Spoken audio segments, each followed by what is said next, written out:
Okay, please tell me, are the voice and screen clear? All okay? Are the voice and screen clear? All okay? Please tell me. Yes, fine. So, a very good morning to all of you. Good morning, everyone. Good morning, good morning. Yes, yes. Good morning, Sania, Aditya, Pratik. Good morning. Good morning to all of you. Let everyone join. Within a minute, we will start. Yes, Fareha, Sarth, good morning. Good morning to all of you.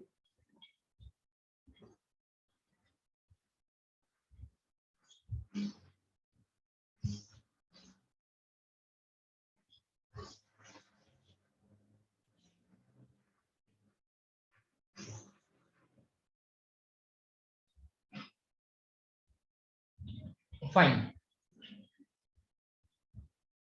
Yes, all good. Good morning. Fine. Shall we start now? चालू करूयात. बघा, heading द्या notebook मध्ये extra points म्हणून द्या. Extra points म्हणून heading द्या. Extra points. Extra points. हे दोन एक्स्ट्रा पॉइंट्स मी काल जी तुम्ही टेस्ट दिली त्याच्यामध्ये सुद्धा टाकलेले होते. ओके, हे दोन एक्स्ट्रा पॉइंट सुद्धा मी कालच्या टेस्ट मध्ये तुम्हाला दिलेले होते. ओके, ऍप्लिकेशन्स आहेत हे. ऍप्लिकेशन्स आहेत कशाचे? वेव्ह ऑप्टिक्स मध्ये आपण जे काही शिकलोय बेसिकली वेव्हच्या लॉजिकचं ऍप्लिकेशन आहे. डॉपलर इफेक्ट इन साऊंड आपण ऑलरेडी बघितला पण होता. ओके, मग तो लाईट मध्ये आम्हाला यूज करता येतोय का, किंवा कसा यूज करायचा, कुठला फॉर्म्युला यूज करायचा, तो एक पॉइंट. आणि इंटरफरन्स शिकवला होता तुम्हाला. दोन वेव्हज इंटरफिअर कशा होतात. ओके, पाथ डिफरन्सचं लॉजिक शिकवलं होतं. तर ते पाथ डिफरन्सचं लॉजिक दोन वेव्हच्या रिफ्लेक्शन साठी कसं वापरायचं, जर एक स्पेशल केस आम्हाला दिली. ती स्पेशल केस आहे थिन फिल्म इंटरफरन्स पॅटर्न. ते नक्की काय आहे, ते नक्की काय आहे हे सुद्धा आज मी तुम्हाला सांगेन. ओके, सो दोन ऍडिशनल जे काही ऍप्लिकेशन्स आहेत ज्याच्यावरती क्वेश्चन्स ते विचारू शकतात. बेसिकली हे दोन्ही पॉइंट्स आपले कवर्ड आहेत. म्हणजे डॉपलर इफेक्ट आम्हाला माहिती आहे पण साऊंड मधला माहिती आहे. इंटरफरन्स आम्हाला माहिती आहे पण दोन वेव्हजचा इंटरफरन्स माहिती आहे. पण त्या दोन वेव्हज दोन सरफेसला रिफ्लेक्ट होऊन येणार असतील तर काय, असं एक जे ऍप्लिकेशन आहे ते ऍप्लिकेशन काल मी विचारलं होतं. सो त्या ऍप्लिकेशन साठी हे दोन ऍप्लिकेशन कव्हर करण्यासाठी आज आपण एक एक्स्ट्रा लेक्चर घेतोय. आणि ह्यानंतर आपण मग राहिलेला जो काही रोटेशनल मोशन चॅप्टर आहे तो सुद्धा रिवाइज करू. ओके, म्हणजे तुम्ही हॉलिडेज मध्ये रोटेशनल मोशनची कम्प्लीट रिव्हिजन करून घ्या. ओके, राहिलेले क्वेश्चन सॉल्व्ह करा. ओके, एक्स्ट्रा क्वेश्चन जे दिलेत ऍज अ रिव्हिजन म्हणून एक्स्ट्रा क्वेश्चन सॉल्व्ह करा. आणि जे चॅप्टर आता शिल्लक राहिलेले आहेत त्याचं मॉड्यूल सॉल्व्ह करा. आणि जे चॅप्टर्स रिवाइज करताय त्याचे एक्स्ट्रा क्वेश्चन सॉल्व्ह करा. Extra question and PYQs. Okay, चलो हेडिंग घ्या. Doppler effect in light. Write down the heading. Doppler effect in light. त्याच्यामध्ये लिहा the apparent change in the frequency of light. The apparent change in the frequency of light. लाईटची frequency change झालेली वाटते. The apparent change in the frequency of light. The apparent change in the frequency of light. The apparent change in the frequency of light due to relative motion between source and the observer. Due to relative motion between source and the observer. Same आहे, sound मध्ये पण same आहे. Definition तिथली पण same आहे, इथली पण same आहे, पण फॉर्म्युला स्लाइटली डिफरंट आहे. का तेही सांगेन. ती फॅक्ट पण आपल्याला माहित आहे ऑलरेडी, परत एकदा सांगेन. The apparent change in the frequency of light due to relative motion between source and the observer is called Doppler effect in light. Is called Doppler effect in light. The apparent change in the frequency of light due to relative motion between the source and the observer is called a Doppler effect in light. Okay, बर. या apparent frequency Na is equal to apparent frequency Na is equal to original frequency No in the bracket. Original frequency No in the bracket. काय factor आहे बघा, हा factor आहे 1 plus minus VR upon C upon root of 1 minus VR upon C bracket square. 1 plus minus VR upon C upon root of 1 minus VR upon C bracket square upon root of 1 minus VR upon C bracket square. So apparent frequency Na is equal to original frequency No in the bracket 1 plus minus VR upon C upon root of 1 minus VR upon C bracket square. या VR upon C चा फक्त square आहे. हा square आणि हे square route cancel होणार नाही आहे, लक्षात घ्या. ओके, कंप्लीट होल स्क्वेअर नाही आहे. 1 मायनस VR अपॉन C चा ब्रॅकेट स्क्वेअर नाही आहे, ब्रॅकेट इथं आहे. त्यामुळे हा स्क्वेअर आणि हा स्क्वेअर रूट कॅन्सल होत नाही, ते समजून घ्या. ओके,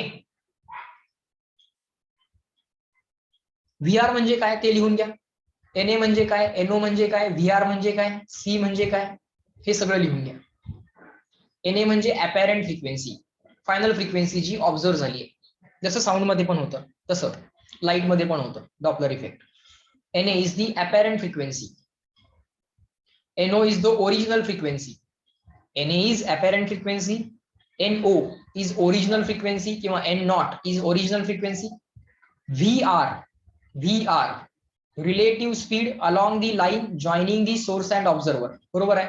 जे काही स्पीड्स किंवा ज्या काय वेलॉसिटीज आपण घेतो त्या along the line joining the source and observer घेत असतो. साऊंड मध्ये पण तेच करतोय, लाईट मध्ये पण तेच करतो. सोर्स आणि ऑब्झर्वर, समजा इथं सोर्स आहे, समजा इथं ऑब्झर्वर आहे. या दोघांना जोडणाऱ्या इन्स्टंटेनियस लाईटच्या अलॉंग जे काय वेलॉसिटीचे कंपोनंट घ्यायचे आहेत ते याच्या अलॉंगच घ्यायचे आहेत. याला परपेंडिक्युलर कंपोनंट्स मॅटर करत नाहीत. Okay, the perpendicular components do not matter. Only the components which are along the line joining the source and observer matter. तेवढेच मॅटर करतात, बाकीचे मॅटर करत नाही. सी काय आहे, स्पीड ऑफ लाईट. सी काय आहे, स्पीड ऑफ लाईट. इथंपर्यंत लिहून घ्या. आता हा फॉर्म्युला थोडासा डिस्कस करूयात. बघा, इथंपर्यंत लिहून झाल्यानंतर हा फॉर्म्युला आपण डिस्कस करायचा आहे. ह्या दोन पॉइंट्सना लगेच लिहू नका. या दोन पॉइंट्सना आपण रिव्हील करू हे काय आहे. आता जरा साऊंड वाला डॉपलर इफेक्ट लिहूयात. साऊंड वाला डॉपलर इफेक्ट कसा होता. साऊंडच्या केसमध्ये काय होतं बघा. In case of sound the apparent frequency is equal to original frequency in the bracket V plus minus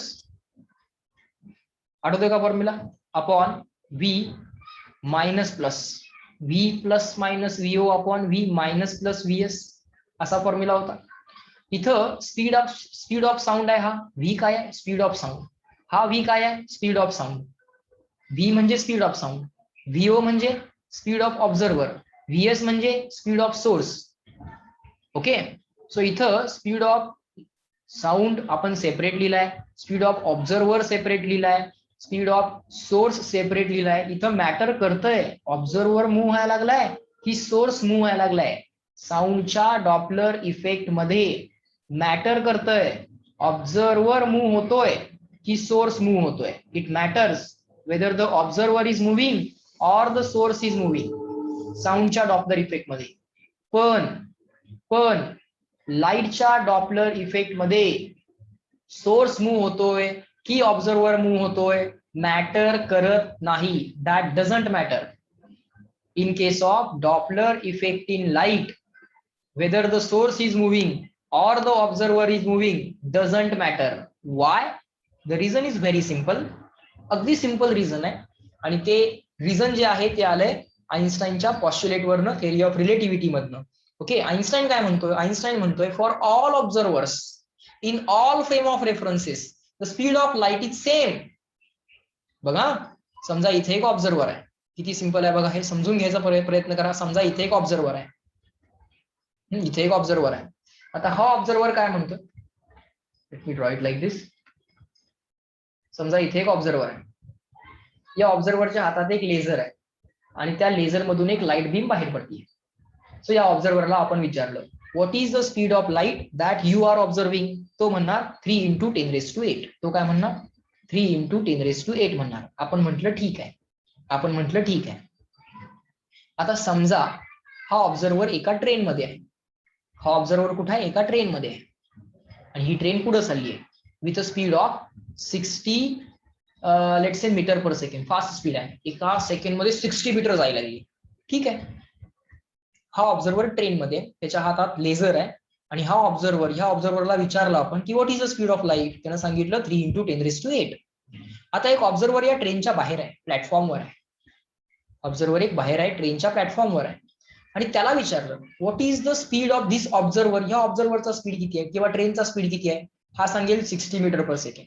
ठीक आहे, बरोबर आहे. The train is moving at a speed of 60 metre per second. So this observer in the ground frame, हा observer आहे ट्रेनच्या frame मध्ये आणि हा ऑब्झर्वर आहे ग्राउंडच्या फ्रेम मध्ये.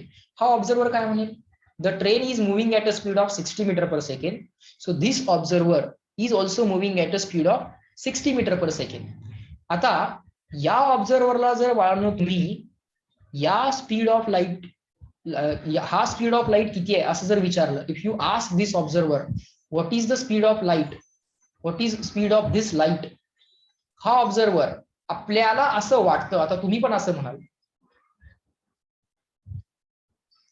You will also say that. काय म्हणाल तुम्ही, तुम्ही असंच म्हणाल की या ऑब्झर्वरचा जो काय स्पीड आहे तो 60 आहे, त्याच्याकडे हा बघतोय. ही जी काय ट्रेन आहे त्याचा स्पीड आहे 60, त्याच्याकडे हा बघतोय. मग या लाईटचा स्पीड या ऑब्झर्वरला किती वाटणार. तुमचं आन्सर असं येईल sir 3 × 10⁸ metre per second plus 60 metre per second. बोला यस नो.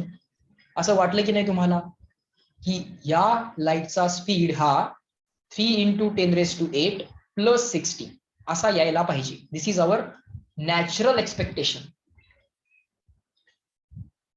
बरोबर की नाही. एखाद्या पार्टिकलला जर आम्ही असा रूल वापरला असता तर तो करेक्ट होता, आम्हाला असं वाटलं असतं. म्हणजे एखादा ऑब्जेक्ट आहे, या ऑब्जेक्टला हा ऑब्झर्वर फेकतोय with speed of let's say 120 metre per second. मग ट्रेनच्या आत त्या ऑब्जेक्टचा स्पीड 120 मीटर पर सेकंड आहे. ट्रेन ऑलरेडी 60 मीटर पर सेकंडनी चालली आहे. मग प्लॅटफॉर्मवरचा ऑब्झर्वर काय म्हणेल, ट्रेनचा स्पीड 60 आणि विथ रिस्पेक्ट टू ट्रेन असलेला 120, मग ओव्हरऑल होणार 180 मीटर पर सेकंड असं बाहेरच्या ऑब्झर्वरला वाटलं असतं. But that is true for material particles. ते मटेरियल पार्टिकल साठी ट्रू आहे, लाईट साठी ट्रू नाही. For light, in case of light, the speed of light is same for all the observers in all the frame of references. तुमची frame of reference काहीही असू दे, मग तुम्ही रेसला असा, तुम्ही मोशन मध्ये असा, तुम्ही ऍक्सलरेट व्हा, for all the observers in all the frame of reference, the speed of light is always same and it is always 3 × 10⁸. So 3 × 10⁸ plus 60 असं होणार नाही. It will not be 3 × 10⁸ plus 60. It will be always 3 × 10⁸. For all the observers in all the frame of references, the speed of light is going to be same. दिस पॉस्ट्युलेट, हे पॉस्ट्युलेट आइन्स्टाईननं हे assume केलंय आणि त्या पुढे ती सगळी रिलेटिव्हिटीची थेअरी आहे. ओके, मग हे खरं आहे की खोटं आहे, is this true or false, त्यासाठी तुम्हाला आइन्स्टाईनच्या थेअरीचे जे काय प्रूफ आहेत ते प्रूफ आम्हाला बघावे लागतील. त्याचे जे काय डेमॉन्स्ट्रेशन आहेत की ह्यानं जे काय सांगितलेलं आहे हे खरं आहे की खोटं आहे, त्याचे एक्सपेरिमेंटल एव्हिडन्सेस आहेत आपल्याकडे. So ultimately it comes out to be the truth that the speed of the light is same for all the observers in all the frame of references. So इथं मॅटर करणार नाहीये आता observer move होतोय की source move होतोय. Speed of light तर तुम्हाला always same दिसणार आहे. ओके, त्यामुळं इथं आता सोर्स मूव्ह होतोय की ऑब्झर्वर मूव्ह होतोय हे मॅटर करत नाही, फक्त रिलेटिव्ह स्पीड. मग तो एक तर अप्रोचचा स्पीड असेल किंवा सेपरेशनचा स्पीड असेल. दी सोर्स अँड ऑब्झर्वर यांच्यामधलं डिस्टन्स कमी होत असेल, if the distance between the source and observer is getting reduced, then we say that it is approach. And if the distance between source and observer, if it is increasing, then we say that it is separation. या दोघांमधलं distance जर कमी होत असेल तर approach, या दोघांमधलं distance जर वाढत जात असेल तर सेपरेशन. बरोबर. आणि माहित आहे अप्रोच असेल तर apparent frequency more than original frequency असते. If there is approach between the source and the observer, then the apparent frequency is more than the original frequency. And for relative separation, जर या source आणि observer मधलं distance जर increase होत असेल, in that case अपॅरंट frequency काय असते, original frequency पेक्षा कमी असते. ओके, आता हा जो काय व्हीआर आहे, हा व्हीआर कोण आहे, तर हा व्हीआर म्हणजे रिलेटिव्ह स्पीड ऑफ अप्रोच किंवा सेपरेशन. इथं फक्त न्यूमरिकल व्हॅल्यू द्यायची आहे, काही प्लस मायनस टाकायचं नाही. प्लस मायनसचा विचार सेपरेटली आपण केलेला आहे. डिनॉमिनेटर मध्ये कंपल्सरी मायनस साइन आहे, लक्षात घ्या. इथं कसं प्लस मायनस मायनस प्लस जे होतं तसं इथं नाही आहे. इथं ऑलवेज मायनसच आहे डिनॉमिनेटर मध्ये. स्लाइटली डिफरंट फॉर्म्युला आहे. स्लाइटली डिफरंट फॉर्म्युला आहे. एक्झॅक्टली साऊंड सारखा करायचा नाही. दोन मेजर चेंजेस आहेत. पहिला मेजर चेंज आहे की speed of light for all observers in all frame of references same असतो. त्यामुळे एक्झॅक्टली फॉर्म्युला डिक्टो कॉपी करायचा नाही. लाईटच्या केसमध्ये it doesn't matter source move व्हायला लागलाय की ऑब्झर्वर मूव्ह व्हायला लागलाय. सोर्स मूव्ह होतोय की ऑब्झर्वर मूव्ह होतोय डझंट मॅटर. ओके, त्यामुळे पहिलं मॉडिफिकेशन झालं. त्यामुळे इथं तुम्हाला speed of observer speed of source असं सेपरेटली लिहायची गरज नाही. फक्त रिलेटिव्ह स्पीड लिहा. ओके, अप्रोच असेल तर प्लस साईन वापरा न्यूमरेटर मध्ये. खाली कंपल्सरी मायनस साईनच आहे. सेपरेशन असेल तर वरती मायनस वापरा. खाली कंपल्सरी मायनसच आहे.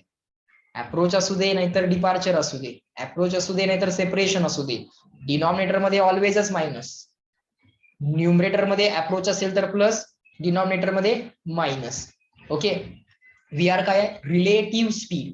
मग तो अप्रोचचा असेल किंवा सेपरेशनचा असेल, पण इथे नंबरच टाकायचा आहे. प्लस मायनसचा विचार आपण सेपरेटली केलेला आहे.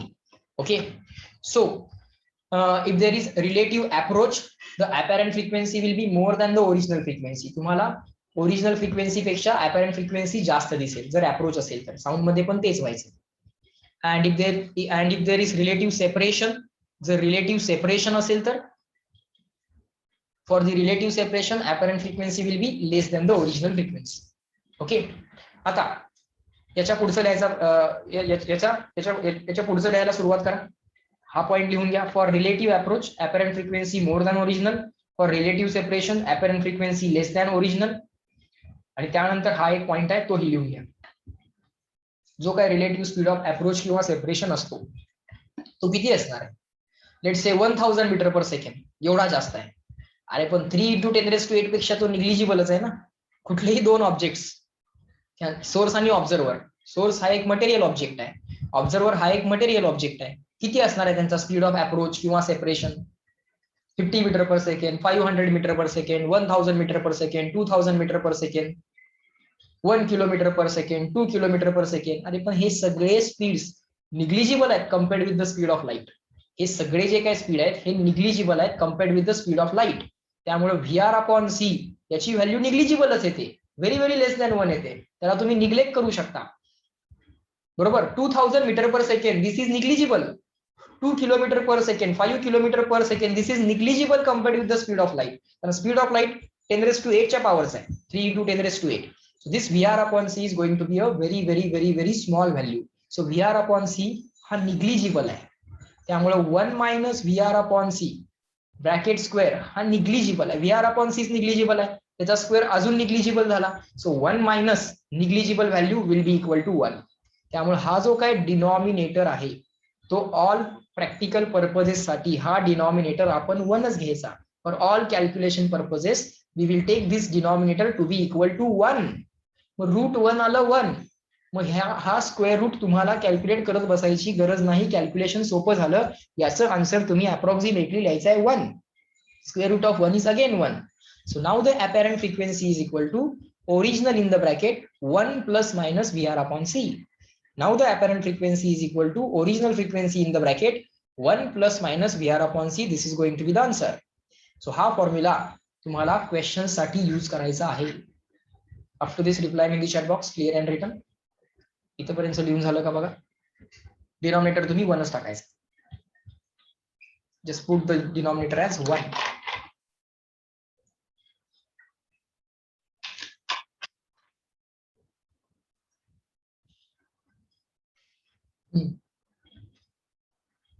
Good. Once done everyone reply मी.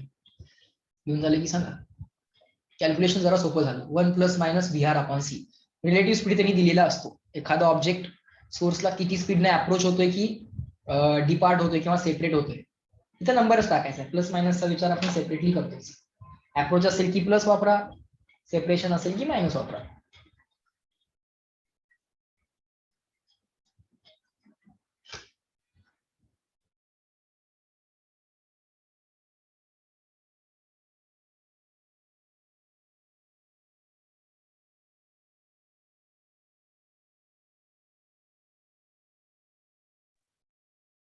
चलो नेक्स्ट.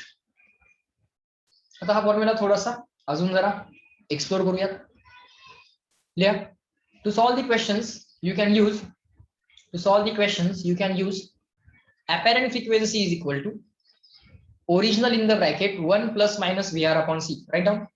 Please चला आता माझ्या बरोबर. Apparent frequency is equal to original in the bracket 1 plus minus VR upon C. For approach use plus. Approach साठी plus sign वापरा. If the source and observer are approaching each other, use plus. If they are separating from each other, for separation use minus. Separation साठी minus use करा. For approach use plus. For separation use minus. For approach use plus. For separation use minus.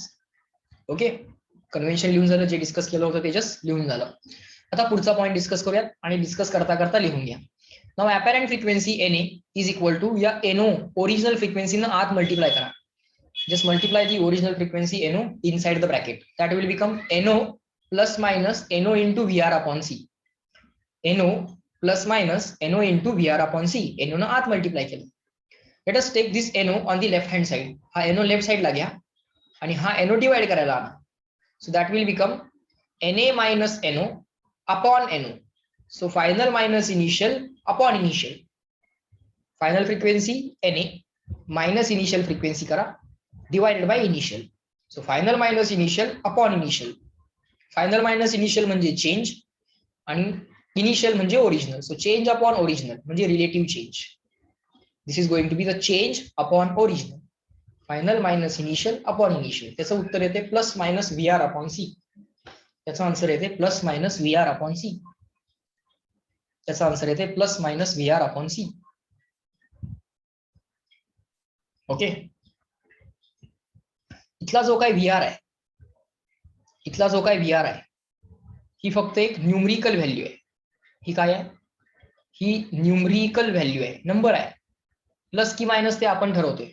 Approach असेल तर plus, departure असेल तर minus. म्हणजे approach असेल तर final frequency जास्त येणार, ओरिजिनल फ्रिक्वेन्सी कमी येणार, आन्सर पॉझिटिव्ह येणार. आन्सर काय येणार? पॉझिटिव्ह येणार.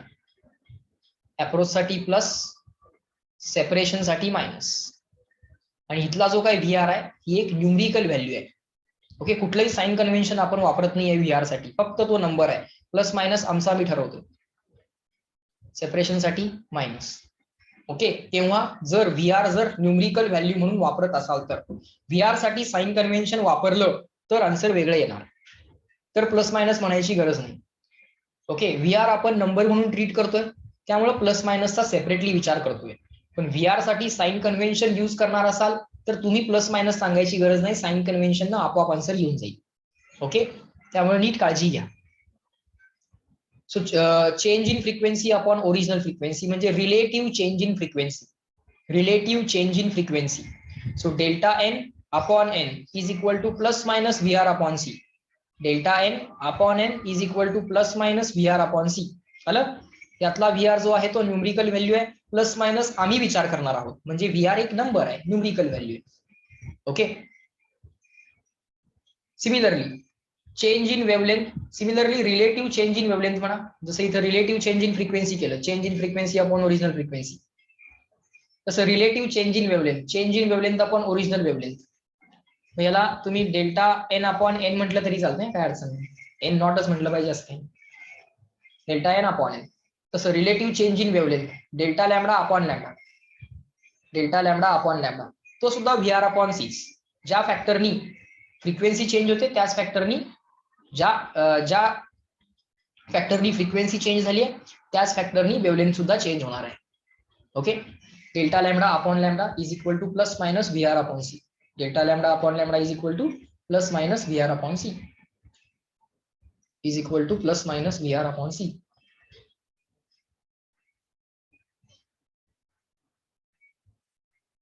Is equal to plus minus VR upon C. आता इथला जो काही VR आहे हा काय आहे? नंबर आहे. हा नंबर आहे. आता इथं प्लस केव्हा वापरायचा आणि मायनस केव्हा वापरायचा मला सांगा. जर फ्रिक्वेन्सी इन्क्रीज झाली असेल तर वेवलेंथ डिक्रीज झाली असेल. जर फ्रिक्वेन्सी इन्क्रीज झालेली असेल तर वेवलेंथ मात्र काय झालेली असेल, डिक्रीज झाली असेल. v is equal to n lambda, speed is equal to wavelength into frequency, बरोबर. v is equal to n lambda किंवा लॅम्बडा इंटू n. मग फ्रिक्वेन्सी इज इक्वल टू काय, स्पीड अपॉन वेवलेंथ. हे दोघं एकमेकांना इनव्हर्सली प्रपोर्शनल आहेत. Frequency increase झाली की वेवलेंथ कमी होणार, फ्रिक्वेन्सी इन्क्रीज झाली की वेवलेंथ कमी होणार, आणि वेवलेंथ इन्क्रीज झाली की फ्रिक्वेन्सी डिक्रीज होणार. सो एकमेकांना हे रेसिप्रोकल मध्ये प्रपोर्शनल आहेत. त्यामुळं इथं VR जर तुम्ही नंबर म्हणून टाकणार असाल, if VR is the numerical value, if this VR is a numerical value, मग लक्षात घ्या, अप्रोच असेल तर फ्रिक्वेन्सी इन्क्रीज होणार, अप्रोच असेल फ्रिक्वेन्सी इन्क्रीज होणार, पण वेवलेंथ डिक्रीज होणार ना लाईटची. अप्रोच जर असेल तर फ्रिक्वेन्सी इन्क्रीज होते, अप्रोच जर असेल तर फ्रिक्वेन्सी इन्क्रीज होते, म्हणजे वेवलेंथ डिक्रीज होते. वेवलेंथ डिक्रीज होत असेल तर अप्रोच साठी, फॉर अप्रोच वेवलेंथच्या रिलेटिव्ह चेंज साठी कुठला फॉर्म्युला वापरायचा. वेवलेंथच्या रिलेटिव्ह चेंज साठी अप्रोचच्या केसमध्ये नीट समजून घ्या, अप्रोचच्या केसमध्ये फ्रिक्वेन्सी इन्क्रीज होते, so final frequency more than initial, त्यामुळे आन्सर पॉझिटिव्ह येणार. सो अप्रोच साठी फ्रिक्वेन्सीचा रिलेटिव्ह चेंज पॉझिटिव्ह होता, पण वेवलेंथचा रिलेटिव्ह चेंज निगेटिव्ह येणार, वेवलेंथचा रिलेटिव्ह चेंज निगेटिव्ह येणार. सो अप्रोच साठी इथं मायनस साइन वापरावं लागेल, आणि सेपरेशन साठी प्लस साइन वापरावं लागेल, समजून घ्या. प्लस की मायनस हे आपलं आपण ठरवायचं. अप्रोच असेल फ्रिक्वेन्सी इन्क्रीज होणार आहे, change in frequency upon original frequency positive आलं पाहिजे, मग पॉझिटिव्ह लिहिणार. सेपरेशन असेल तर चेंज इन फ्रिक्वेन्सी निगेटिव्ह येणार, निगेटिव्ह वापरा. अप्रोच असेल फ्रिक्वेन्सी इन्क्रीज होते, वेवलेंथ डिक्रीज होणार, मग इथं फॉर्म्युलामध्ये मायनस वापरणार. अप्रोच असेल फ्रिक्वेन्सी इन्क्रीज होणार म्हणजे वेवलेंथ डिक्रीज होणार, म्हणजे फॉर्म्युलामध्ये मायनस वापरावं लागेल. सेपरेशन असेल फ्रिक्वेन्सी डिक्रीज होणार, इथं मायनस येणार, पण वेवलेंथ इन्क्रीज होणार, त्यामुळे इथं प्लस येणार. आपलं आपण प्लस की मायनस ठरवायचं, म्हणजे VR ला फक्त नंबर म्हणून टाकता येत, समजलं. इथंपर्यंत समजलं का? येस नो रिप्लाय करा in the chat box everyone. Relative change in frequency आणि relative change in wavelength, considering VR as a number. VR ला जर न्यूमरिकल व्हॅल्यू म्हटलं तर एव्हरीवन गुड.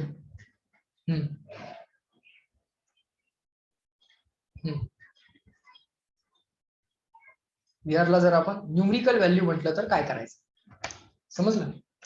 आता पुढे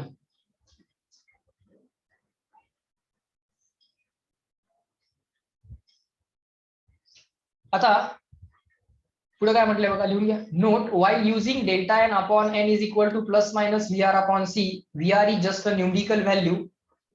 इथपर्यंत काय होतं, ते VR काय होती, न्यूमरिकल व्हॅल्यू होती. ओके, पण समजा रिलेटिव्ह व्हेलॉसिटी साठी साइन कन्व्हेन्शन जर वापरायचं असेल तर, म्हणजे VR आता न्यूमरिकल व्हॅल्यू नाहीये, म्हणजे आम्ही प्लस मायनस ठरवायचं नाहीये, VR स्वतः ठरवणार आहे. ठीक आहे, चालेल. Now you take the relative velocity of separation as positive. Okay, separation साठी साइन कन्व्हेन्शन काय वापरलं, पॉझिटिव्ह, कारण डिस्टन्स इन्क्रीज होत चाललंय. डिस्टन्स इन्क्रीज होत जात असेल तर VR पॉझिटिव्ह वापरायचा. And relative velocity of approach as negative. Okay, approach असेल तर निगेटिव्ह वापरा म्हणतोय VR ची व्हॅल्यू, आणि सेपरेशन असेल तर पॉझिटिव्ह वापरा म्हणतोय VR ची व्हॅल्यू. म्हणजे if there is a separation, the distance between the source and the observer is increasing, त्या केसमध्ये रिलेटिव्ह व्हेलॉसिटी पॉझिटिव्ह वापरा. आणि ज्या केसमध्ये अप्रोच असेल तेव्हा distance between source and observer decrease व्हायला लागले. अप्रोचच्या केसमध्ये distance between source and observer decrease व्हायला लागले. In that case relative velocity तुम्ही निगेटिव्ह घ्या, कारण distance between source and observer decrease व्हायला लागले अप्रोचच्या केसमध्ये. त्यावेळी बाळांनो तुम्ही प्लस मायनस नाही ठरवायचं, तुम्ही एक फॉर्म्युला फक्त यूज करायचा. VR स्वतः प्लस किंवा मायनस होतो आणि फायनल साइन करेक्ट आणतो. VR स्वतः प्लस किंवा मायनस होतो आणि फायनल साइन करेक्ट आणतो. समजलं का? Is this clear? जर साइन कन्व्हेन्शन वापरायचं असेल तर या फॉर्म्युल्यामध्ये VR ला साइन आहे, here VR has the sign. Is that clear?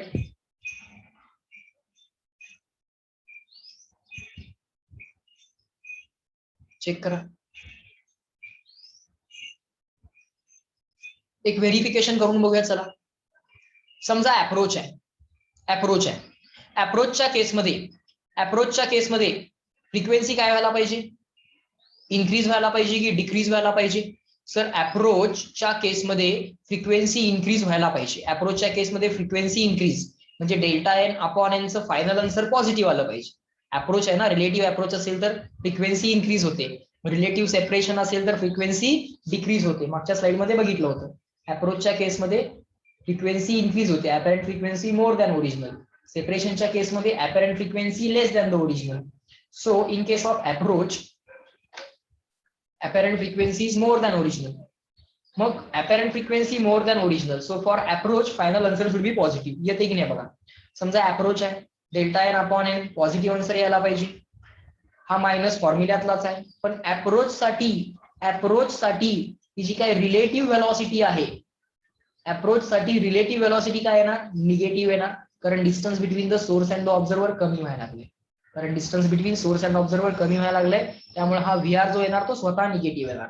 तो निगेटिव्ह आणि हा निगेटिव्ह म्हणून पॉझिटिव्ह होणार. त्यामुळे अप्रोचच्या केसमध्ये रिलेटिव्ह चेंज इन फ्रिक्वेन्सी आपोआप पॉझिटिव्ह आला. इथं पण आला असता, इथं पण आला. इथं प्लस मायनसचा विचार आपण केला होता, इथं व्हीआर स्वतः प्लस किंवा मायनस होतोय आणि फायनल आन्सर येते. ओके. आणि याच्या बरोबर उलटा फॉर्म्युला वेव्हलेंथचा, कारण चेंज इन फ्रिक्वेन्सी पॉझिटिव्ह आला तर चेंज इन फ्रिक्वेन्सी निगेटिव्ह असतो. त्यामुळे हाच फॉर्म्युला, पण इथं मायनस असेल तर इथं प्लस, इथं मायनस असेल तर इथं plus. Okay. So change in frequency upon original फ्रिक्वेन्सीचा formula minus VR upon C असतो. केव्हा? जर व्हीआर ला साइन कन्व्हेन्शन असेल तर, व्हीआर ला प्लस मायनस टाकायचं असेल तर. पण व्हीआर ला जर नंबरच म्हणून टाकणार असेल तर तुम्हाला फॉर्म्युल्यामध्ये प्लस मायनस असं दिसतं, आणि फायनल आन्सर मध्ये नुसतं मायनस किंवा नुसतं प्लस दिसतंय. याचा अर्थ समजून घ्या की व्हीआर स्वतः काळजी घेणार आहे साईनची, तुम्ही काळजी करायची नाही. Is that clear? कसं असतं साइन कन्व्हेन्शन, ज्यात प्लस मायनसचा विचार आणि नंबरचा विचार सेपरेटली करायचा असतो. लिहून ठेवा. या दोन फॉर्म्युल्यामध्ये बाळांनो प्लस मायनस दिसत नाहीये, याचा अर्थ व्हीआर स्वतः काळजी घेणार आहे. आणि या दोन फॉर्म्युल्यामध्ये प्लस मायनस दिसतंय म्हणजे व्हीआर काहीच काळजी करणार नाहीये, तो फक्त नंबर म्हणून येणार आहे. आम्ही ठरवणार आहे प्लस की minus. Is that clear? Everyone tell me. CW, Doppler effect in light. समजला? Everyone CW.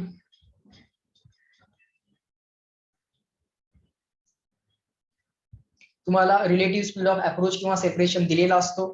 तुम्हाला स्पीड ऑफ लाईट पाठ आहे. तुम्हाला रिलेटिव्ह चेंज इन फ्रिक्वेन्सी विचारतात. फक्त फॉर्म्युला बेस्ड क्वेश्चन येतो, काही वेगळं डोकं लावायचंच नाही. डायरेक्ट फॉर्म्युला बेस्ड क्वेश्चनच असतो. एकतर हा फॉर्म्युला वापरावा लागेल, त्यात पण ओरिजिनल फ्रिक्वेन्सी दिलेली असते, रिलेटिव्ह स्पीड ऑफ अप्रोच किंवा सेपरेशन सांगितलेलं असतं, त्या हिशोबाने प्लस किंवा मायनस ठरवा, कॅल्क्युलेशन करा, फायनल फ्रिक्वेन्सीचा आन्सर द्या. That's it. It is this simple, nothing else. Direct formula based question असेल. एकतर यासाठी विचारतात answer relative change in frequency, relative change in wavelength. मग तुमच्याकडे दोन ऑप्शन आहेत, व्हीआर हॅज अ साइन, तो वाला ऑप्शन, त्यात तुम्ही प्लस मायनस लिहायची गरज नाही. आणि व्हीआर जर काळजी करणार नसेल, तो जर फक्त न्यूमेरिकल व्हॅल्यू असेल तर तुम्ही प्लस मायनस लिहायला पाहिजे, स्वतः ठरवलं पाहिजे की प्लस की मायनस. ओके. बर, त्यानंतर नेक्स्ट पॉइंट लिहा. रेड शिफ्ट आणि ब्ल्यू शिफ्ट. हेडिंग द्या red shift. Doppler's red shift. Red shift केव्हा म्हणायचं? ओके. व्हिप्युअरचा सिक्वेन्स लिहूयात. VIBGYOR.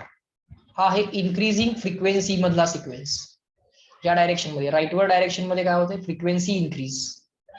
राईटवर्ड डायरेक्शन मध्ये फ्रिक्वेन्सी इन्क्रीज. राईटवर्ड डायरेक्शन मध्ये फ्रिक्वेन्सी काय होत जाते? इन्क्रीज होत जाते. सो जेव्हा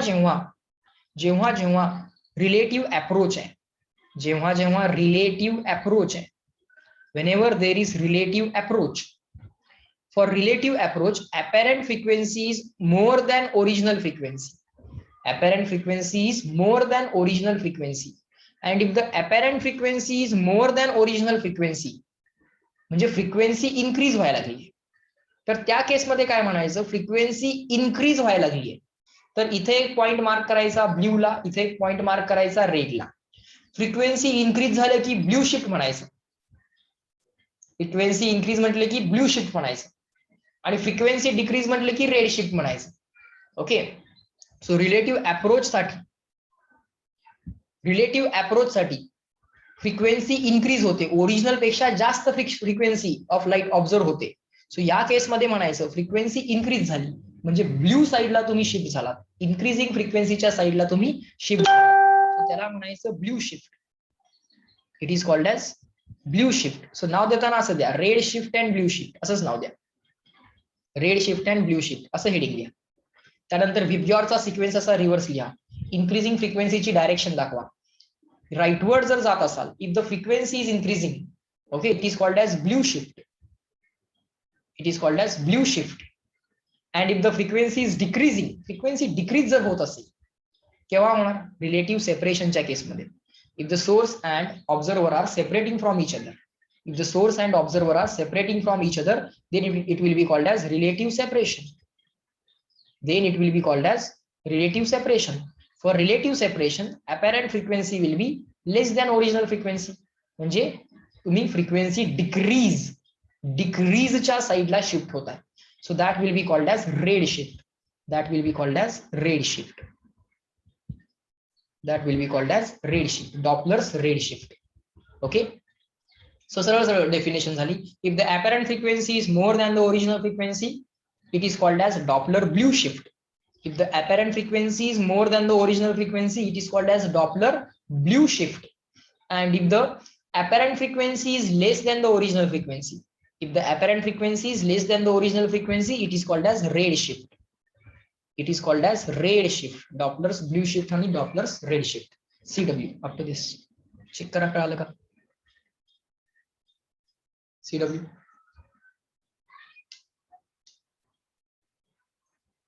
येऊन झालं की सांगा. When to say blue shift, when to say red shift.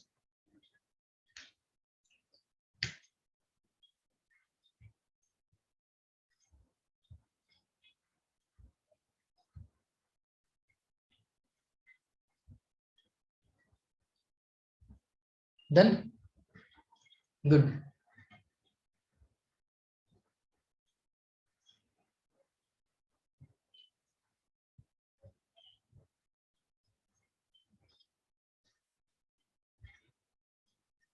Fine.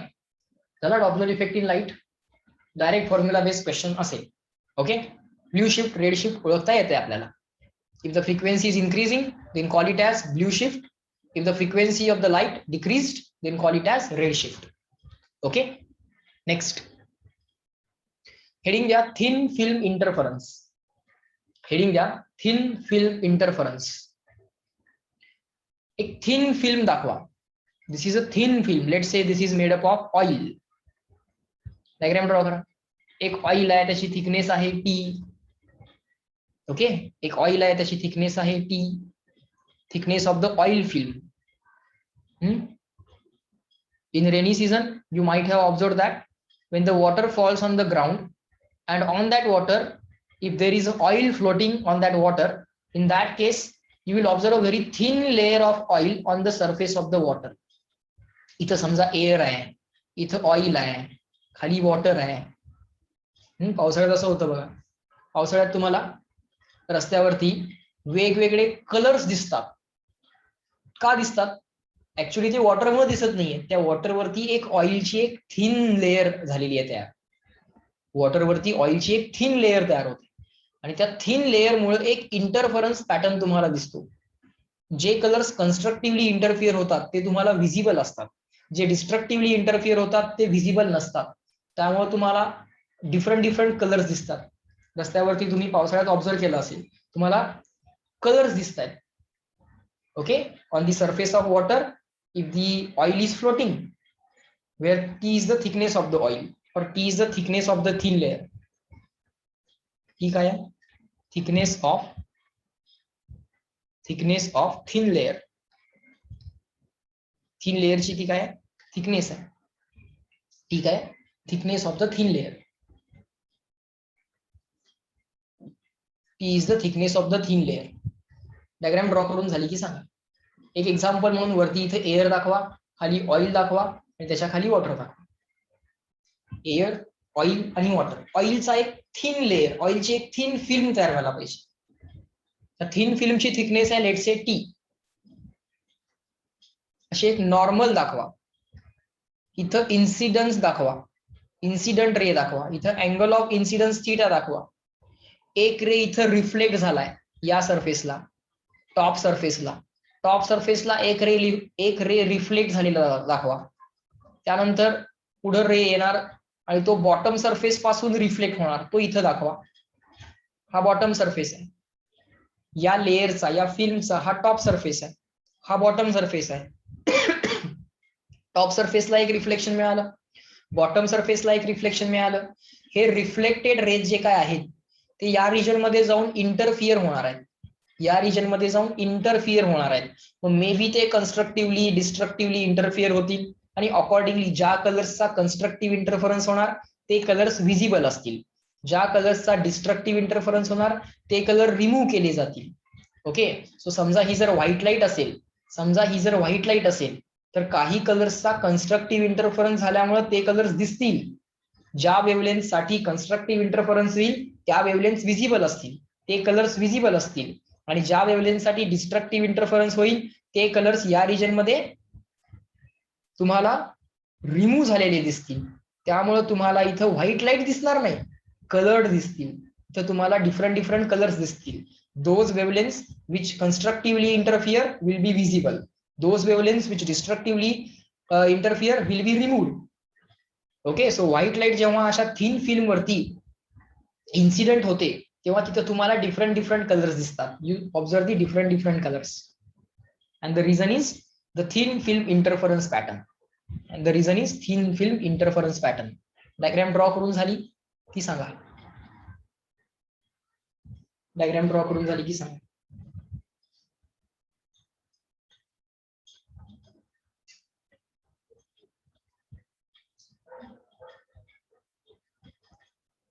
एक व्हाईट लाईट इन्सिडेंट आहे ऑइलच्या एका थिन लेअर वरती. टॉप सरफेसला एक रिफ्लेक्शन आहे, बॉटम सरफेसला एक रिफ्लेक्शन आहे. रिफ्लेक्टेड लाईट इंटरफिअर होणार आहे. ज्या वेव्हलेंथ साठी कन्स्ट्रक्टिव्ह इंटरफरन्स होईल those wavelengths will be visible, and the wavelengths for which there is destructive interference, those wavelengths will not be visible. Those wavelengths will not be visible. So त्यामुळे इथं आम्हाला colours दिसतात. So in rainy season you must have observed these things.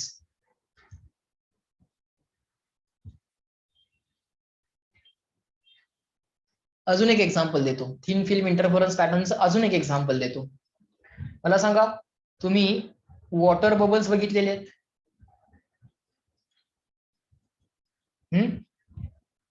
इथं वॉटरची thin film आहे, इथं वॉटरची thin film आहे let's say. There you must have observe the different colours. आत एअर आहे, इथं लिक्विड आहे, बाहेर परत एअर आहे. Air, liquid, air. जेव्हा तुम्ही या बबल कडे बघताय, when you are observing this bubble you see different colors. Why? The white light is incident like this. इथे एक रिफ्लेक्शन मिळणार, आत जाणार, इकडने एक रिफ्लेक्शन येणार. सो टॉप सरफेसला रिफ्लेक्ट झालेली वेव्ह, बॉटम सरफेसला रिफ्लेक्ट झालेली वेव्ह, या दोन वेव्स या रिजन मध्ये इंटरफिअर होणार. ज्या कलर्सचा कन्स्ट्रक्टिव्ह इंटरफरन्स होणार ते कलर्स विजिबल, ज्या कलर्सचा डिस्ट्रक्टिव्ह इंटरफरन्स होणार ते कलर्स रिमूव्ह. सो तुम्हाला इथं व्हाईट लाईटची परत व्हाईट लाईट नाही दिसणार, तुम्हाला इथं कलर दिसतील. Have you observe the colours of the bubble? बबलला तुम्ही कलर्स बघितलेत की नाही सांगा मला. In the sunlight if you observe the bubble will appear colour. Different colours दिसतात. का दिसतात? Thin film interference pattern or thin film interference. या व्हाईट लाईटचा एक रिफ्लेक्शन इथं मिळेल, त्याच व्हाईट लाईटचं एक रिफ्लेक्शन इथं मिळेल. Is that clear? Why do you observe the bubble as colored bubble? Bubbles colored का दिसतात ते समजलं का बघा.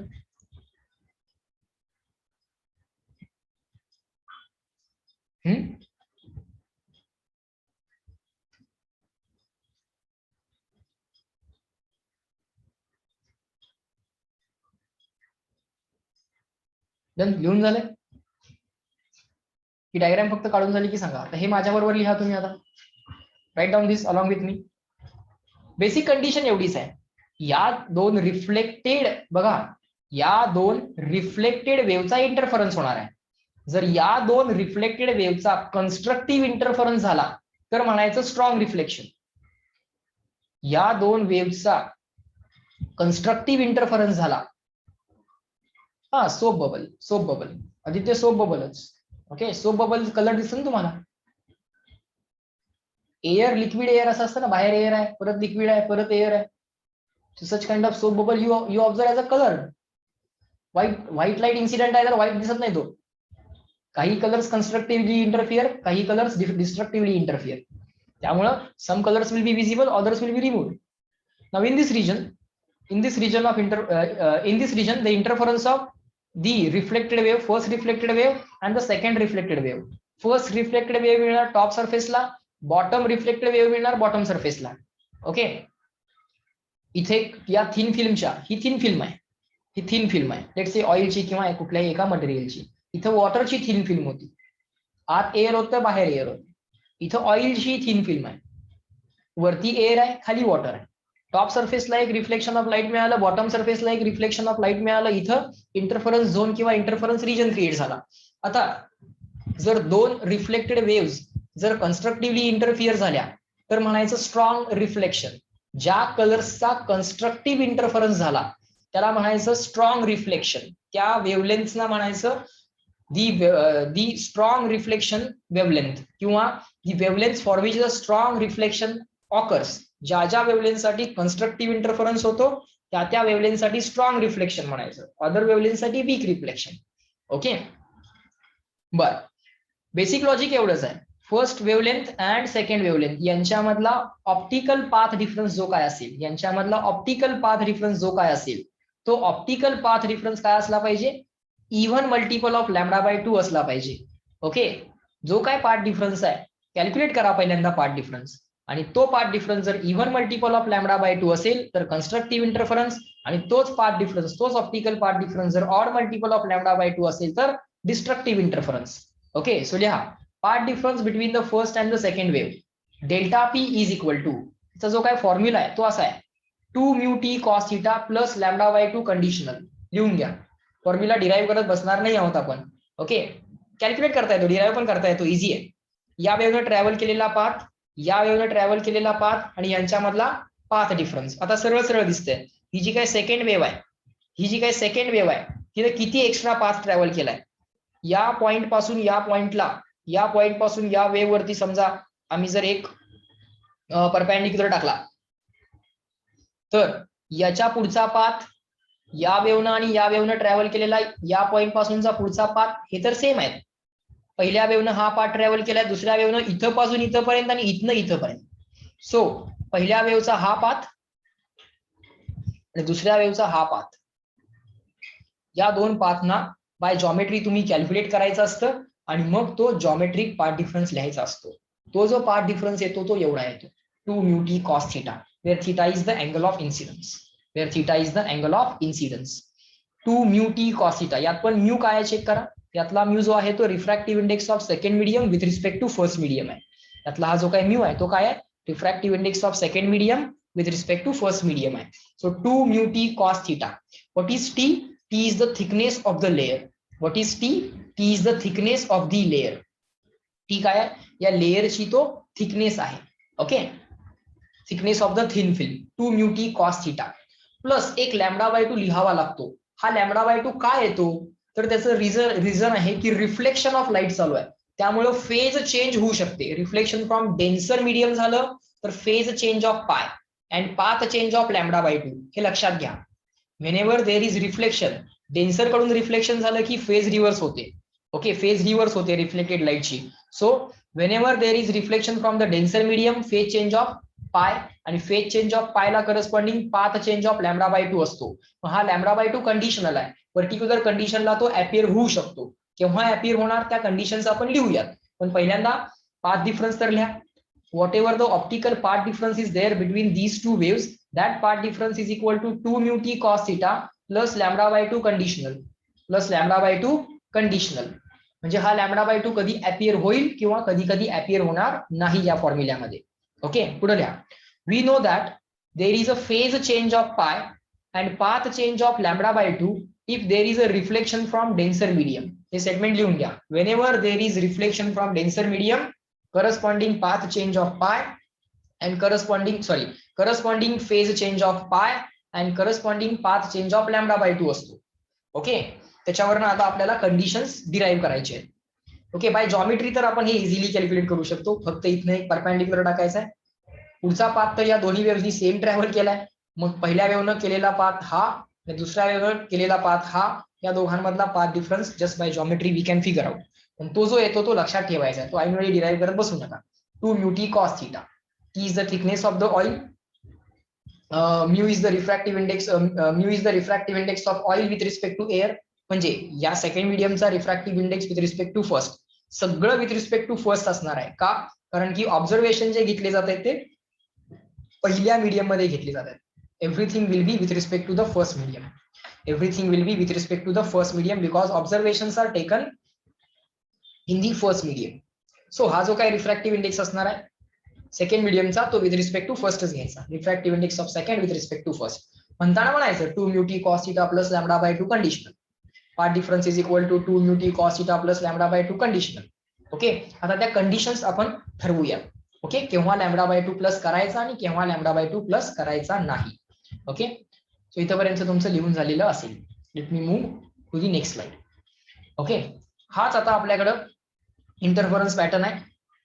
Path difference between the reflected wave, top सरफेसनं रिफ्लेक्ट झालेली वेव्ह आणि बॉटम सरफेसनं रिफ्लेक्ट झालेली वेव्ह यांच्यामधला पाथ डिफरन्स आपल्याकडे आहे 2 mu t cos theta plus λ/2 conditional. 2 mu t cos theta plus λ/2 conditional. Okay, आता कंडिशन्स काय काय आहेत बघा. कंडिशन्स काय काय आहेत चेक करा. कंडिशन ऍट टॉप जर अशी असेल की रिफ्लेक्शन फ्रॉम डेन्सर असेल, टॉप सरफेसला डेन्सर पासून रिफ्लेक्शन झालं. अरे टॉपला डेन्सर पासून रिफ्लेक्शन झालं म्हणजे रिफ्रॅक्टिव्ह इंडेक्स ऑफ सेकंड हा मोर आहे than the refractive index of first. त्यामुळे टॉप सरफेसला डेन्सर पासून रिफ्लेक्शन झालं म्हणजे इथे एक पाथ चेंज ऑफ λ/2 इन्व्हॉल्ड आहे. इथं एक पाथ चेंज ऑफ λ/2 इन्व्हॉल्ड आहे. ओके, असं व्हर्टिकली चेक करा सगळं. ऍट अ टाइम एक व्हर्टिकल कॉलम चेक करायचा आहे. ऍट अ टाइम एक व्हर्टिकल कॉलम चेक करायचा आहे. रिफ्लेक्शन फ्रॉम जे काय आहे ते डेन्सर आहे की रेरर आहे, ते रिफ्लेक्शन फ्रॉम डेन्सर आहे की रेरर आहे ते चेक करा. टॉपला रिफ्लेक्शन फ्रॉम डेन्सर मिळालं. Let me write reflection from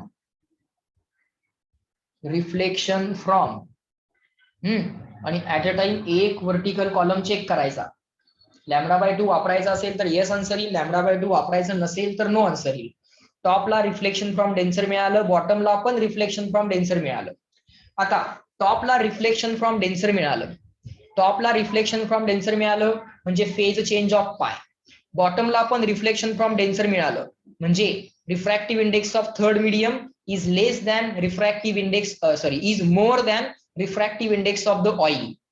okay, so reflection from denser मिळालं, बॉटमला पण रिफ्लेक्शन फ्रॉम डेन्सर मिळालं, टॉपला पण. इथं फेज चेंज ऑफ पाय, इथं पण फेज चेंज ऑफ पाय.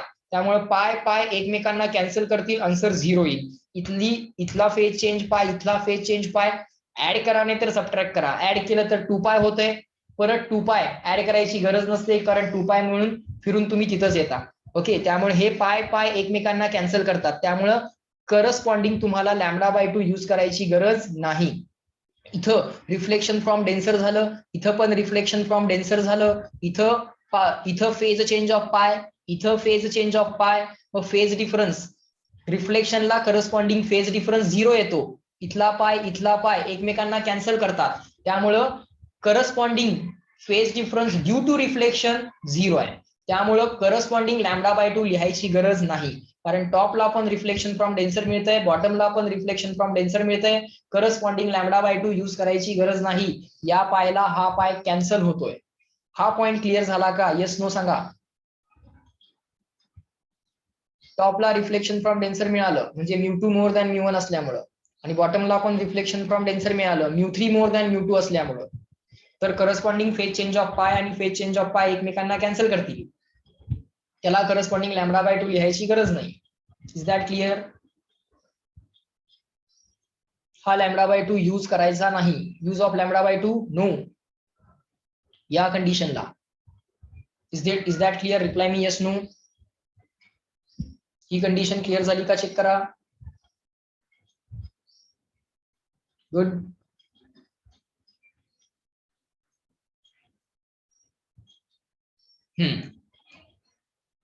नेक्स्ट, आता समजा टॉपला रेअर पासून रिफ्लेक्शन झालं, बॉटमला पण रेअर पासून रिफ्लेक्शन झालं. अरे रेअर पासून रिफ्लेक्शन झालं तर फेज चेंज ऑफ 0, रेअर पासून रिफ्लेक्शन झालं की फेज चेंज ऑफ 0.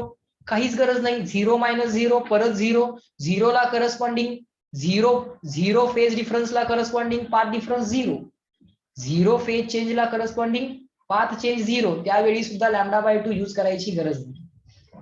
म्हणजे सेकंड मीडियम रेअर आहे, म्हणजे μ2 लेस दॅन μ1 आहे. म्हणजे टॉप सरफेसला रिफ्लेक्शन फ्रॉम रेअर मिळालं, बॉटमला पण रिफ्लेक्शन फ्रॉम रेअर मिळालं. μ3 लेस दॅन μ2 आहे, μ3 लेस दॅन μ2 आहे. बॉटमला पण रिफ्लेक्शन फ्रॉम रेअर मिळालं, टॉपला पण रिफ्लेक्शन फ्रॉम रेअर मिळालं. म्हणजे इथं फेज चेंज ऑफ 0, इथं फेज चेंज ऑफ 0, हा corresponding phase difference 0. Corresponding phase डिफरन्सला कंडिशनल λ/2 लिहायची गरज नाही. Okay, try to understand. Reflection from rare मिळालं, पण टॉपला रिफ्लेक्शन फ्रॉम डेन्सर आणि बॉटमला रिफ्लेक्शन फ्रॉम रेअर. टॉपला रिफ्लेक्शन फ्रॉम डेन्सर, त्यामुळे फेज चेंज ऑफ पाय. बॉटमला रिफ्लेक्शन फ्रॉम रेअर, त्यामुळे फेज चेंज ऑफ 0. त्यामुळे ऍडिशनल फेज डिफरन्स किती आला करस्पॉन्डिंग टू रिफ्लेक्शन? टॉपच्या रिफ्लेक्शनला करस्पॉन्डिंग पाय, बॉटमच्या रिफ्लेक्शनला करस्पॉन्डिंग 0. टॉपला रिफ्लेक्शन फ्रॉम डेन्सर मिळतंय म्हणजे μ2 मोर दॅन μ1, बॉटमला रिफ्लेक्शन फ्रॉम रेअर मिळतंय म्हणजे μ3 लेस दॅन μ2. म्हणजे इथं तुम्हाला ऍडिशनल पाथ चेंज कितीचा मिळाला किंवा ऍडिशनल फेज चेंज कितीचा मिळाला? पाय - 0 म्हणजे पाय. त्या पाय या फेजला करस्पॉन्डिंग λ/2 कंडिशनल यूज करावा लागेल. कंडिशनल λ/2 यूज करावा लागेल. त्यामुळे इथं आन्सर आलं येस. बघा ना, पाय - 0 आन्सर येणार पाय. त्यामुळे त्याला करस्पॉन्डिंग तुम्हाला पाथ चेंज λ/2 घ्यावा लागेल. आणि फायनली टॉपला रिफ्लेक्शन फ्रॉम रेअर आणि बॉटमला रिफ्लेक्शन फ्रॉम डेन्सर. टॉपला रिफ्लेक्शन फ्रॉम रेअर म्हणजे इथं फेज चेंज ऑफ 0, इथं फेज चेंज ऑफ 0 आणि इथं फेज चेंज ऑफ पाय, इथं फेज चेंज ऑफ पाय. त्यामुळे 0 आणि पाय यांच्यामधला डिफरन्स परत आला पाय, 0 आणि पाय यांच्यामधला डिफरन्स आला पाय. त्या पायला करस्पॉन्डिंग कंडिशनल λ/2 प्रेझेंट, त्या पायला करस्पॉन्डिंग कंडिशनल λ/2 प्रेझेंट. त्यामुळे इथं वरती टॉप सरफेसला रिफ्लेक्शन फ्रॉम रेअर मिळालं, बॉटम सरफेसला रिफ्लेक्शन फ्रॉम डेन्सर मिळालं. Use of λ/2 answer is yes. Use of λ/2 answer is yes. Answer yes असेल. कळालं? When to use this λ/2 conditional, कधी प्लस λ/2 करायचा आणि कधी प्लस λ/2 करायचा नाही. दोन्ही साईडला डेन्सर पासून रिफ्लेक्शन मिळालं, डोंट यूज λ/2. दोन्ही साईडला रेअर पासून मिळालं, डोंट यूज λ/2. एकाला डेन्सर एकाला रेअर किंवा एकाला रेअर दुसऱ्याला denser, in that case you have to use the λ/2. In that case you have to use the λ/2. So हा चार्ट कम्प्लीट करून घ्या. हा चार्ट कम्प्लीट झाला की सांगा. Just reply me CW when this chart is completed. लिहिला असेल माझ्या बरोबरच तर पटकन सांगा कम्प्लीट झाला का?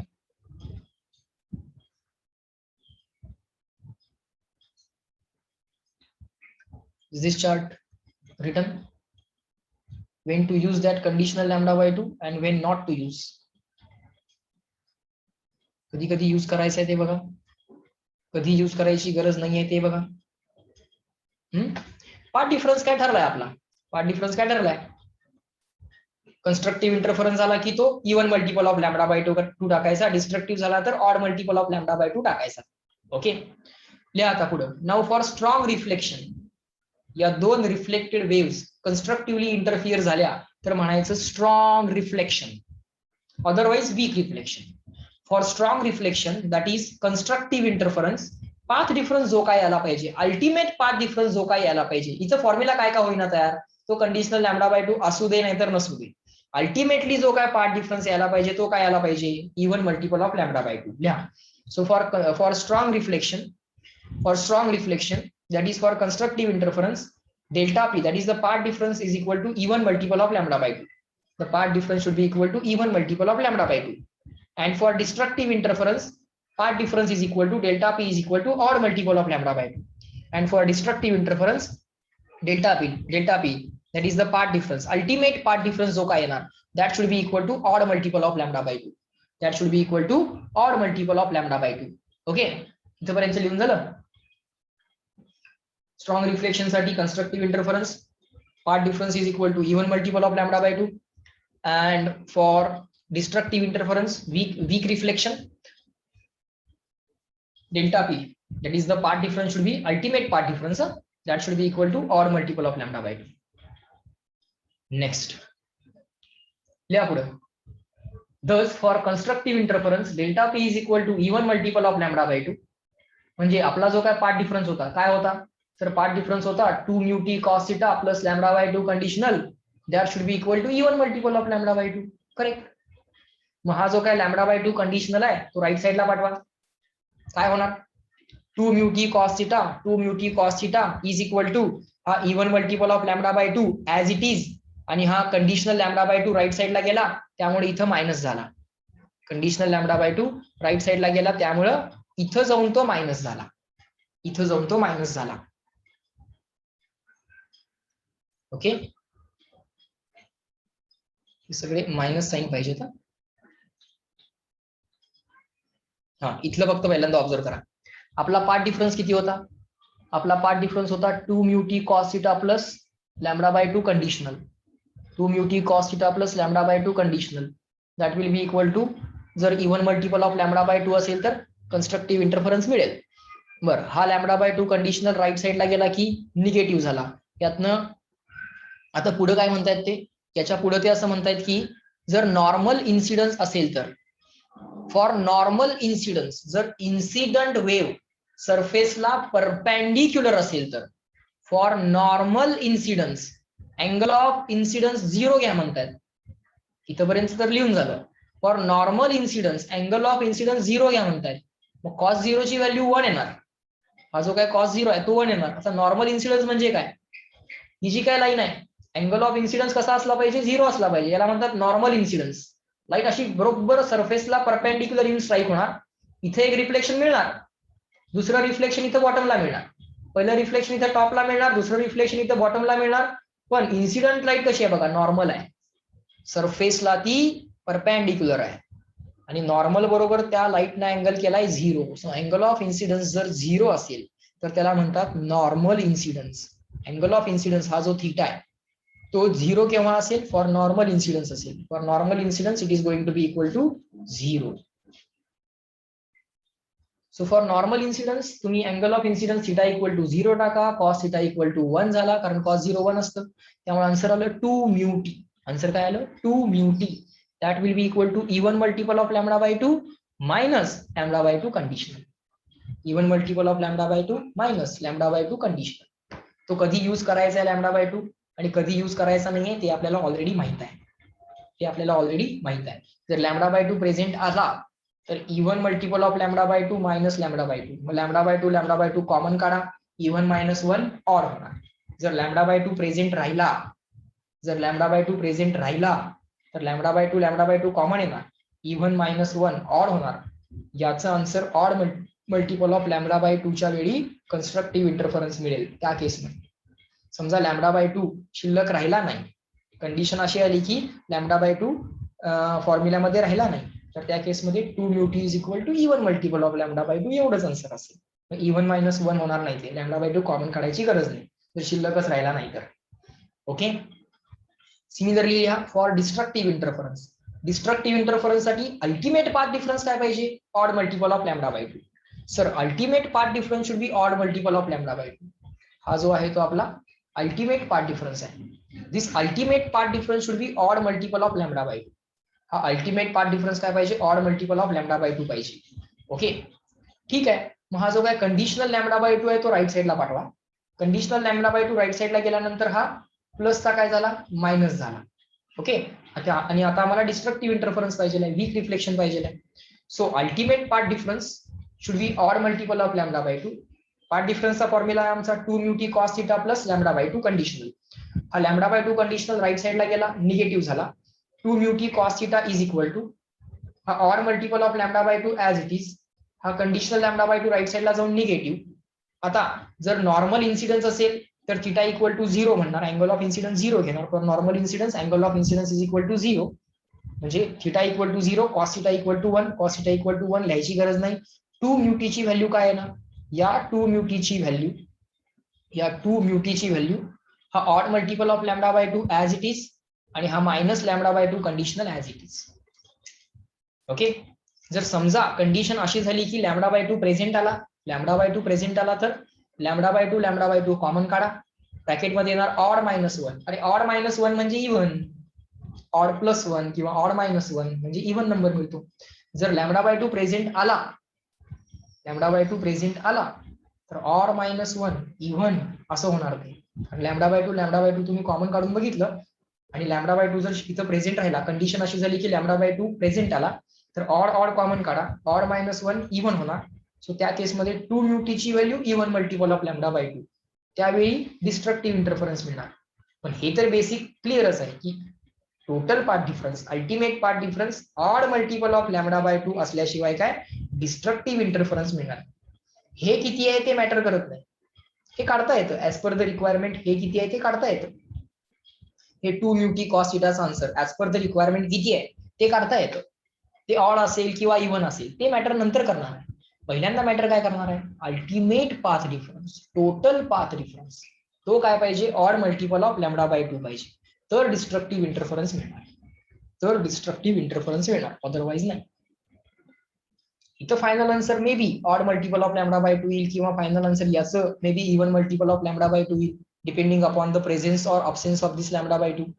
हा लॅम्बडा बाय 2 प्रेझेंट आहे की अब्सेंट आहे त्याच्यावरती dependent. Final answer odd multiple of lambda by 2 किंवा even multiple of lambda by 2 येईल. पण डिस्ट्रक्टिव्ह इंटरफरन्सची कंडिशन ठरलेली आहे, अल्टिमेट पाथ डिफरन्स. हा काय पाथ डिफरन्स नाही आहे बघा, हे अल्टिमेट पाथ डिफरन्स म्हणजे हे सगळं मिळून, हे सगळे मिळून. त्यातला हा पार्ट म्हणजे फक्त geometric part difference. Optical part difference म्हणजे अल्टिमेट पार्ट डिफरन्स. त्यासाठी इथं कंडिशनल लॅम्बडा बाय 2 पण असतो. That should be odd multiple of lambda by 2 for destructive interference. Is that clear? Up to this, reply in the chat box, clear and written. आलं का बघा लक्षात हे thin film interference. ज्या wavelength साठी constructive interference होणार, ज्या wavelength साठी कन्स्ट्रक्टिव्ह इंटरफरन्स होणार ते कलर्स दिसणार, त्या वेवलेंथ दिसणार, त्या वेवलेंथना करस्पॉन्डिंग कलर दिसणार आणि बाकीचे कलर्स दिसणार नाही, त्यांच्यासाठी डिस्ट्रक्टिव्ह इंटरफरन्स होईल. त्यामुळे तुम्हाला रस्त्यावरती सांडलेलं ऑइल जे असतं ते ऑइल कलर दिसतं, कारण तिथं अशी अरेंजमेंट झालेली असते बाळा, अशी air oil water. In the rainy season when the oil layer is formed on the water, we observe that the oil is colored, different colors दिसतात आम्हाला त्या ऑइल मध्ये. किंवा इव्हन सिंपल तुम्ही सोप बबल पण बघा ना, एअर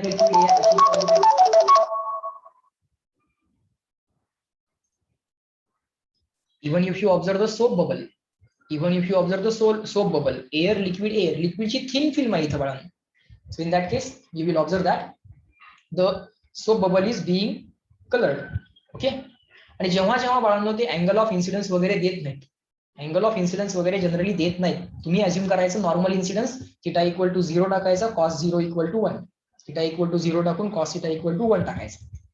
आलं लक्षात? इथपर्यंत समजलं? दोन ऍडिशनल ऍप्लिकेशन्स तुमच्या लक्षात आले? एक एक्स्ट्रा लेक्चर आज संध्याकाळी घेऊयात.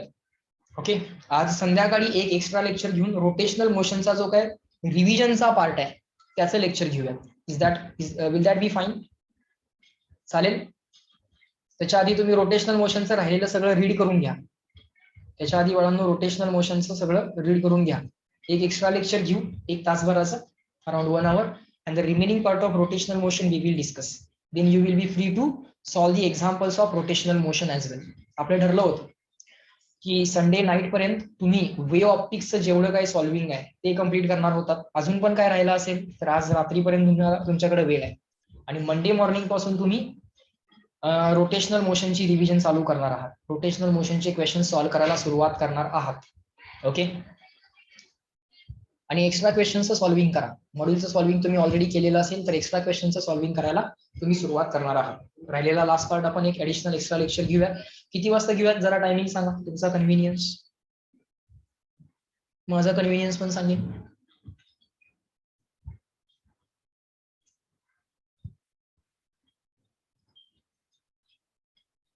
After 5 PM. ओके,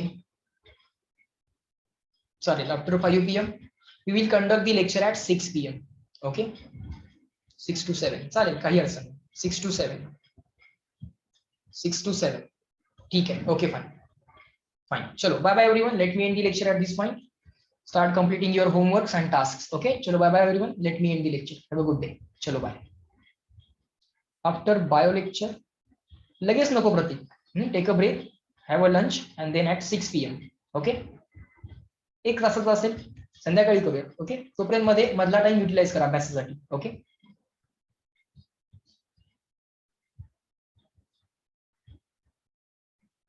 आपण ठरवूयात ना 6 PM.